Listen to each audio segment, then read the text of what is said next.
Corona தொற்றில் பொது இடங்களில் கூட கூடாது என அறிவுறுத்தப்பட்டிருந்த நிலையில் ஒரு பள்ளிவாசலுக்கோ, ஒரு கோவிலுக்கோ, ஒரு சர்ச்சுக்கோ, ஸ்கூலுக்கோ, காலேஜுக்கோ, சினிமா தியேட்டருக்கோ, கல்யாண விசேஷ நிகழ்ச்சி கூட வேணாம், கொஞ்சம் பொறுத்துக்கோங்க என்று இருந்த நிலையில் ரத யாத்திரை மேற்கொள்ள பாஜக சில தலைவர்கள் முயற்சிச்சாங்க. பாஜக தலைவர்கிற வார்த்தையை அவங்க போடல, சில தலைவர்கள் சொல்லியிருக்காங்க. அந்த தலைவர்கள் யாருன்னு எல்லாருக்கும் தெரியும்.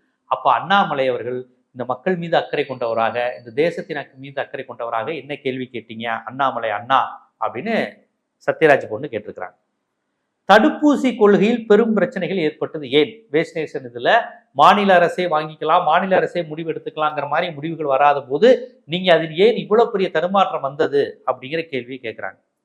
சவுத் இந்தியாவில் தானே விவசாயிகள் மனிதர்கள் தானே, தென்னிந்தியாவில் இருக்கக்கூடியவங்களும் மனுஷங்க தானே, விவசாயிகளும் மனுஷங்க தானே, ஏன் அவர்களை சந்திக்க ஒன்றிய அரசு, மத்திய அரசுங்கிற வார்த்தையை போட்டிருக்காங்க, மத்திய அரசு ஏன் தவிர்க்கிறது?